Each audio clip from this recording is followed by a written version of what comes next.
আজ শনিবার ৩ মে ২০২৫, ২০ বৈশাখ ১৪৩২ বঙ্গাব্দ, ৪ জিলকদ ১৪৪৬ হিজরি। জানিয়ে দেব আজকে দৈনিক বাংলাদেশ প্রতিদিন পত্রিকার শিরোনামগুলো। পথ খুঁজছে ঐকমত্য কমিশন, আলোচনার টেবিলে বাড়ছে বিকল্প প্রস্তাব। পঞ্চপাণ্ডবে ধ্বংস বিদ্যুৎ খাত, সবকিছু চলত ৩ গডফাদারের ইশারায়। সাক্ষাৎকারে মামুনুল হক, নারী সংস্কার কমিশনের প্রস্তাব চরম ধৃষ্টতাপূর্ণ। ভারত পাকিস্তান উত্তেজনা, সীমান্তে প্রতি রাতেই গুলি, কাশ্মীরে মাদ্রাসা বন্ধ। বিরোধ বাড়ছে রাজনৈতিক দলে, স্থানীয় সরকার নির্বাচন ইস্যু। বিএনপি ও সমমনা দলগুলো চায় আগে জাতীয় নির্বাচন। জামাত ইসলামী আন্দোলন এনসিপি গণ অধিকার চায় আগে স্থানীয় নির্বাচন। শেষ হলো পুলিশ সপ্তাহ, রাজনীতিমুক্ত জনগণের পুলিশ হওয়ার প্রত্যাশা।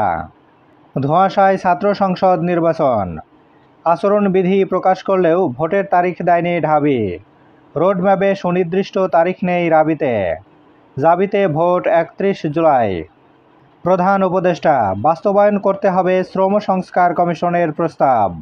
পুত্রবধূদের নিয়ে সোমবার ফিরছেন খালেদা জিয়া। পররাষ্ট্র মন্ত্রণালয়, ফজলুর রহমানের মন্তব্য সরকারের অবস্থান নয়। এনসিপির বিক্ষোভ সমাবেশ, আওয়ামী লীগের নিবন্ধন বাতিল করতে হবে। সীমানা নিয়ে জটিলতার শঙ্কা, আইন সংশোধন না হলে বিদ্যমান সীমানায় সংসদ নির্বাচনের প্রস্তুতি নেবে ইসি।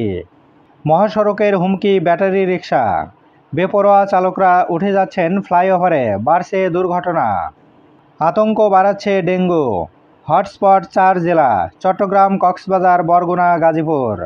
প্রতিনিয়ত বাড়ছে আক্রান্তের সংখ্যা, মশক নিধনে জরুরি উদ্যোগের পরামর্শ। বাজার দর, সবজিতে অস্বস্তি, মুরগিও চড়া। দেশ অচলের হুঁশিয়ারি হেফাজতে ইসলামের,